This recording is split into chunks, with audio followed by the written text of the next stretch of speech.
The Money Show. Personal finance. I feel like Robert Mugabe this evening. I feel like I'm sitting in the comfort of my own chair, but I'm not in charge. That's what I feel like tonight, because Warren has gone behind my back and gone to my producers, and they have staged a soft coup. I think it's too early to talk about Christmas budgeting, but then it is the 15th of November already, and I think when you sent me this idea earlier this week, I think I'd forgotten that the year was finished. You just battered me like it was no tomorrow. I was like, it's too early. Go away. Go away, yeah. It really hurt my one feeling. But the one that's left. But luckily the producers are on the game. So to me, it actually was all the decorations in the malls and it was actually in the airports, flying to Cape Town, filled with decorations. And that got me thinking, we need to talk about this as early as possible, because it's a bit like saying, I want to get fit. So just before I start getting fit, what I'm going to do is sit on the couch and eat lots and lots of packets of crisps and, soda pops and the like. And then I'm going to start getting fit. And Isn't that the right way? Yeah. No, it's not. So, and the whole thing about the year is, next year we're going to be hopefully next year we're going to be sitting here talking about, planning for the year ahead and starting off on the right foot, etc., which actually means now. Now is the right foot. Now is the time when you don't want to start at the beginning of next year with a huge credit card problem or an overdraft or personal loans, because you went hectic on December. I was wrong, and you're right. Let's talk about this. It is the middle of November. A lot of people do leave their Christmas shopping until the week before Christmas. That may be a budgeting issue. It may be a planning issue. It may just be bad habit. But there are a lot of people who may want to, buy stuff internationally to send to relatives all over the world. They might want to go onto Amazon. They might want to go onto their favorite retail website, whatever it might be. And they could be spending big bucks, especially with the currency as weak as it is, the vulnerability. And when people live far away, there's a bit of guilt, there's a bit of emotion that comes into it. So how do we begin the process? I think it starts with the most basic, mundane thing in the world of personal finance, and it's called a budget.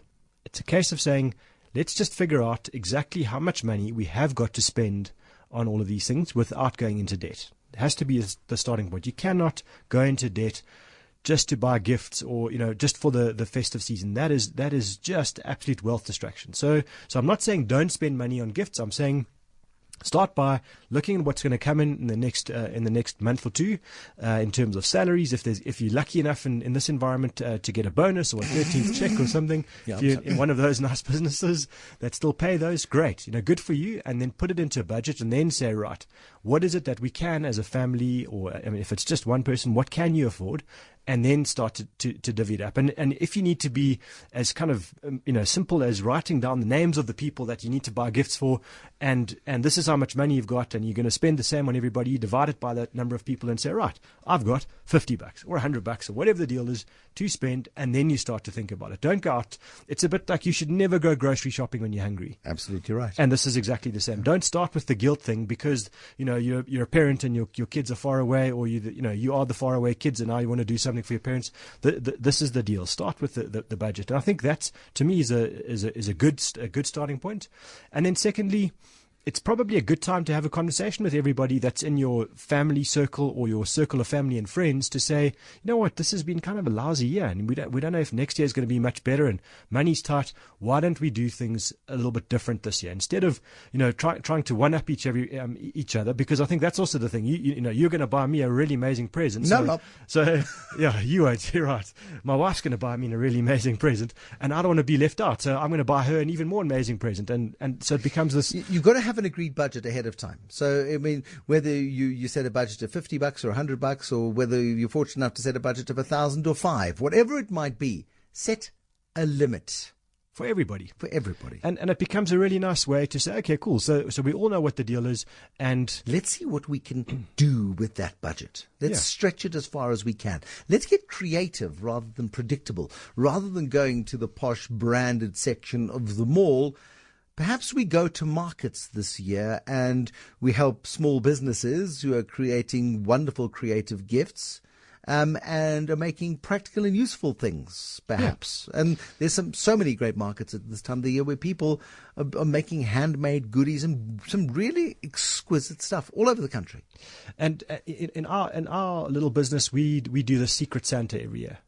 And last year, I got a fabulous book. And I mean, our limit is not a lot. We don't have a lot of money that we do because, we Become Your Own Financial Advisor by Warren Ingram. So it was Snowball, the Snowball book. That's a big budget item, though. That's like a 400 Rand book. No, it wasn't. Was it second hand? Second hand. Ah, sneaky. In fabulous condition. And that's so there's my first tip to anybody that needs to go shopping for colleagues or friends or whatever. Go and find second-hand books, because tell you what, there's some great condition. I mean, if it's a book, it doesn't lose value just because it's second-hand. It's not a car or a gadget, an electronic gadget. It's a book. Yeah. So The Secret Santa idea is such a good one, where there are 20 people in the office, or there are going to be 20 people at Christmas lunch, and everybody buys one gift. And the gift either gets somebody's name put on it, or the gifts are simply put in the middle of the table, and everybody gets to pick one, although that apparently leads to civil war. Yeah. So I think, the ideal to me is you allocate names by picking them out of a hat, kind of a thing, and off you go. Because then it is really random, and then people can trade names if they need to. And I can tell you, I've done that. And I think also maybe just a little bit of sensitivity. If it's a business, for example, allow the people who earn the least to set the budgets. Good point. Because that's also you need to be fair to everybody in this deal, and allow them to arrange the whole thing, because that's actually that to me is the fairest way this whole thing can work. And I think that maybe leads on to the next point about this is, it's really meant to be, I mean, not to kind of go on the morals or whatever, but this isn't really meant to be about consumerism this time of year. I think it's about taking stock, etc. So don't feel pressure to be lavish and to be spending money just for the sake of it to impress anybody. That's really not the deal in this. Yeah, and that's an important issue of which to be cognizant. But there is a huge amount of commercial pressure at this time of the year. There is a huge amount of emotional pressure at this time of the year. Not everybody is lucky enough to live in our cheapskate world. I'm starting to hear adverts for Black Friday, and then someone That's told tomorrow. me, Is it tomorrow? It's next week. Black Friday is next week, where a whole lot of stuff you don't want or don't need is being sold at discount. Get 2 of everything. That kind of advert. And then someone told me about Cyber Monday, which I gather is not long thereafter. All good and well. If you need to buy gifts that you or something, then use sales. Well done.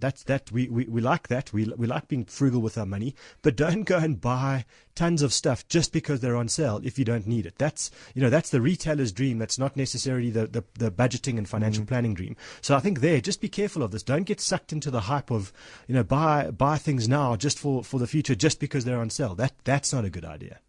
And what about re-gifting? It's the ultimate cheapskate's guide to Christmas, isn't it? This idea of re-gifting, ensuring that the stuff you got last year, that you didn't really like very much, that you put in a box in the top of your cupboard, you whip out and ensure that you don't give it back to the person who gave it to you, but you can recycle. It's environmentally friendly. So for someone like you that's actually got a good memory, that's fine. For someone like me, that's a path to destruction, because inevitably I'm going to give it to someone who gave it to me. So I think that's another great idea, especially if it's again, like a timeless gift that doesn't degrade or whatever. Why not? Why?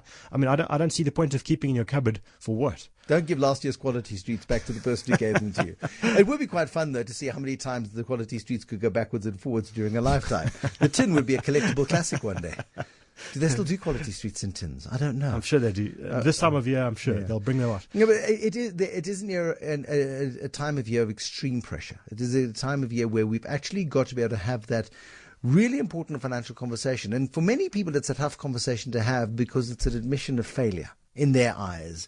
I've had a tough year. I'm going to start this conversation with you to say, Warren, how about this year we set a limit of $100 on spending for each other?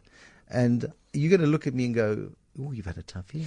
I was going to say 200, but then I'm special because I've had a great year. Thank you. Well, what's fabulous about this is this show has just given everybody the excuse to say, hang on. Do you know what I heard on the Money Show? Exactly. They said what we must do is this. Yeah. So use us. I don't mind. You could say Warren Ingram is the biggest cheapskate in the world, and he says you should do this. Yeah. And he said 150 is an absolute maximum. It is, and it should be. So there we go. So you don't need to, we've just given them their second big gift of the year is just use us as the scapegoat. Yeah, I'm very happy to be a scapegoat. And I think also so maybe just to if you think about the holiday season, a lot of the time you're under pressure, especially with family that come to stay.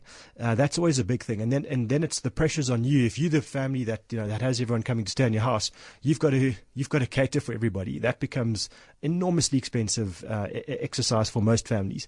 And again, I would try and get ahead of that conversation with the family that are coming, because I think it's a really difficult one to say in the middle of the whole thing, listen, you guys are eating us out of house and home, where's your food or whatever. Again, now we've just given them the third one is, Bruce and Warren said we need to have a conversation before you come and stay for the next 2 weeks in our house for free and eat us out of house and home. It's expensive. And I think that's another thing, is to say, what can we do? How do we share? This is a sharing economy now, right? So let's do that. Let's share the workload, share the costs of doing those things. And if you are the person that's either lucky or unlucky enough to be the host, then have the conversations now and start allocating out tasks and I don't want, budget's the wrong word, menus or whatever, to say, okay, you're doing this, we're going to do that, next family's going to do that. And I think that's a really nice, kind of an easy way to do it now. Okay, good. Warren, I mean, I think Christmas at your house must be a whole lot of fun. And here's Janice's perspective on this, and I like her perspective. How about abandoning the gift idea altogether and donating only to charities? Many people have so much and really don't need another gift. Maybe the gift should be the deposit slip to the charity that you've donated to on their behalf, or they've chosen the charity, and your gift to that person is you've given the money to Choc or to Starfish or to the local retirement home, whatever it might be. The deposit slip is the gift. I mean, yeah, that's a brilliant idea. You can't argue with that, can Check you? my kids. Oh, boy. Dad of the Year, 2017. Yeah. So it is it is a great idea. Of course, it's like, I almost want to say a no-brainer, but you might have a few unimpressed youngsters unless they. No, I mean, I think kids are different. I mean, it's. I think you can abandon gifts for adults. I really think altogether. I mean, it's quite a fun thing to do, the Secret Santa, but you can abandon gifts to adults and sort of keep kids in the mood, and then also encourage kids to, in their names, frankly, take them to a charity and let them see what it's like. And so we are godparents to quite a few kids, and one of the things we always do. I thought you said I'm God. Okay, that's quite delusional. We'll always do that for our godchildren, is to say we're going to do a top up to their investment account, and you already know where it is, and then buy them kind of something small and disposable, because those things just don't last anyway. It's a fun thing to unwrap and to trash on the 4 hours of Christmas afternoon while you have peace and quiet. Yeah, and my best is always to buy the noisiest gift possible, so that when I go home, the parents really love me for that. So I mean, I think that's another nice thing to do for those kids.